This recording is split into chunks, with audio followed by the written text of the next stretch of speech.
tem muita gente que tem a vida nerd, né? Que é nerd a vida inteira e tal.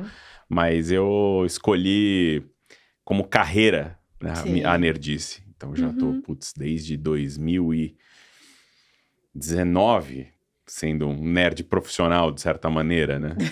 Então, é isso. Uma carreira dedicada à nerdice. Mas a paixão começou muito antes, né? Desde a infância? A paixão do nerd. É que, assim, né? Beleza, eu sou de 75, então... não se fala... Nerd lá nos anos 80 e tal, não era algo bonito, né? Não, algo era legal, né? Existia um treco, existia ali um preconceito, era um treco meio bobo e tal. E, na verdade, a gente nem sabia direito o que era nerd. Você era nerd, mas não sabe, né? Você só gostava do que você gostava. Mas uma coisa que é interessante dessa época, desse passado remoto, né? Chamado anos 80 e 90, é que não existia internet, né? Então, tipo, como é que você achava outro nerd?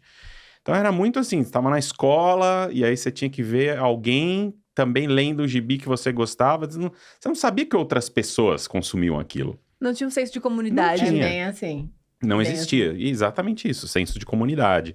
Você sabia que existiam outras pessoas que gostavam daquilo quando eu era moleque, por quê?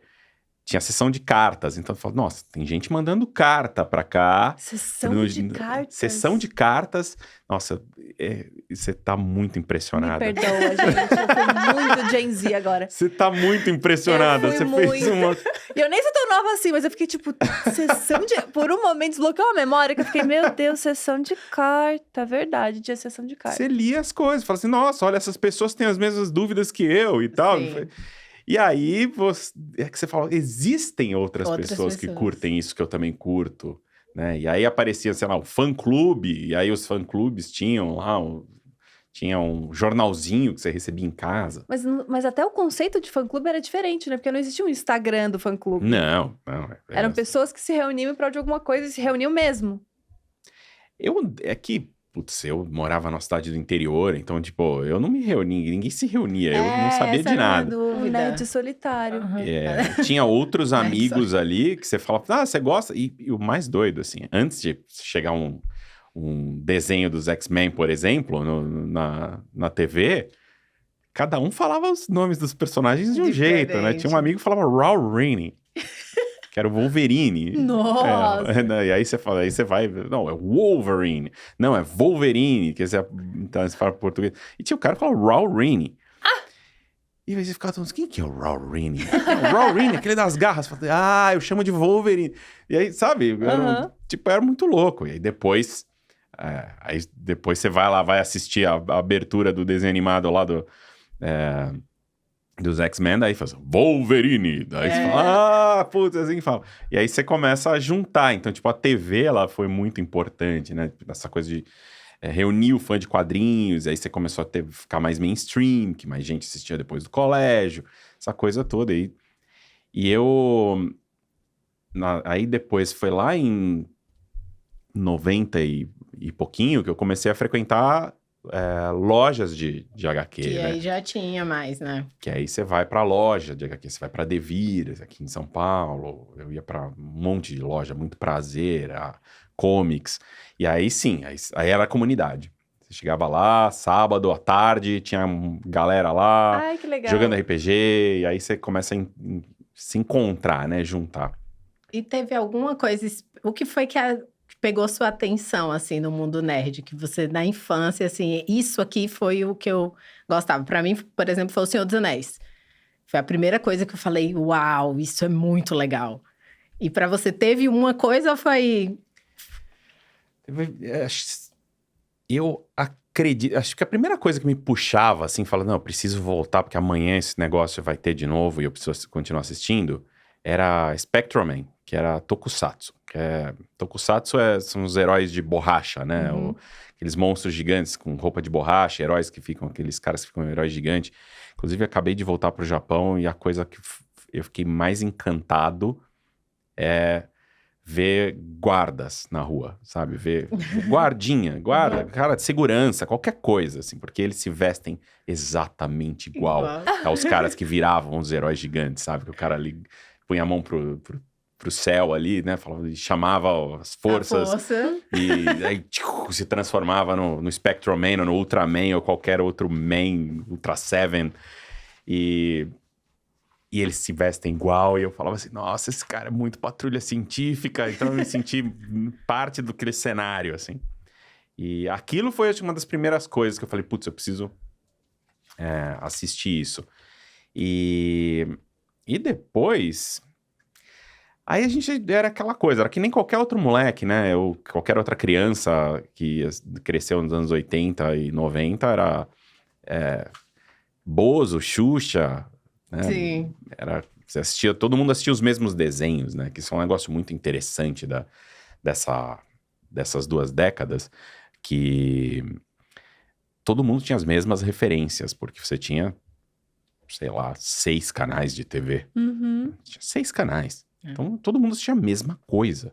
Você tinha as mesmas referências. Tem gerações inteiras que têm as mesmas referências. Diferente de hoje, que eu fico muito curioso sobre como vai ser a nostalgia, essa nostalgia que a gente sente pela cultura pop, por essas histórias, né, com as quais nós crescemos. Eu fico muito interessado como vai ser isso daqui 20, 30 anos. Porque... Nossa. Eu tive a mesma brisa. Quem vê a mesma coisa? Porque eu fiquei pensando, quais são as coisas que vão permanecer, assim, pra além, sabe? Porque é isso, Dragon Ball, por exemplo. Foi incrível, assim, eu sou uma nerd de construção. Mas Dragon Ball pra mim era incrível, tipo, ele tem uma memória afetiva de assistir com meu irmão, aquele rolê inteiro. E até hoje passa na Warner, que é coisa propaganda. E vejo que, tipo, uma galera assiste ainda, gosta, tem produto pra caramba, tem um monte de coisa. Quais são os desenhos de hoje, os animes de hoje, que a galera vai pirar, tipo, no futuro? Eu acho que tem um grupo menor, assim, não tem uma comunidade tão grande quanto uma geração. Então, vão ser... Pequenos grupos. Eu assistia tal coisa. Porque é muita informação que tem hoje, né? É muita opção. E a gente não tinha tanta opção antes. E tinha uma coisa do físico, né? Hoje é tudo muito digital. A gente tinha HQ, ia na banquinha comprar... Então, é bem diferente de hoje também. É diferente mesmo, é muito... Eu não sei como vai ser. Claro que tem coisas que são fenômenos, né? Que continuam fenômeno. Por exemplo, você estava falando de Naruto. Sim. Claro, Naruto nem é tão novo, né? Mas Demon Slayer, que a gente tava... Que antes de começar, a gente tava falando de Demon Slayer. Demon Slayer é fenômeno. No Japão é um fenômeno, todo mundo fala disso. Tem fã no mundo inteiro. É muito bom. Se você não viu ainda, assiste Demon Slayer. É muito bom. Tem na Netflix e tem no Crunchyroll. Então, tipo, talvez esse seja algo que vai perdurar, né? Porque ele tem muito fã. Mas qualquer coisa, né? Porque antes você tinha desenhos ali que passavam... Só porque passava à tarde, passou qualquer coisa na Record nos anos 80, eu assistia e gostava... Porque a gente gostava de meio que tudo, né? Também. Tipo, eu voltava da escola e assistia do primeiro até... Ia na ordem, tal. Ia na ordem, sessão da tarde, a coisa toda. Era uma parada de formação coletiva, assim. E hoje não. Hoje você tem caminhos. Tem caminhos que são maiores, mas tem caminhos menores. Tem muita gente que gosta de coisas que são bem específicas. E aí, tipo, talvez essas pessoas no futuro tenham uma nostalgia muito mais nichada. Porque ele é um funil invertido, né? Você parar pra pensar. Eram 7 canais... Aí veio a TV a cabo, abriu pra... Nossa, tem uns 50 canais, caramba. Foi de 7 para 50. E claro que depende muito de classe, como que você cresceu, né? Tem gente que até hoje tem os poucos canais e tal, óbvio. E aí, só que depois veio o streaming e fez isso, né? A internet fez isso, porque nem é o streaming, é o YouTube. Tem gente que vai ter nostalgia de canal do YouTube. Nossa. Exato. Tem gente que me encontra na rua e fala assim, nossa, eu cresci com você. Eu falo assim, cara, você é muito velho. Sabe? Isso me torna o quê?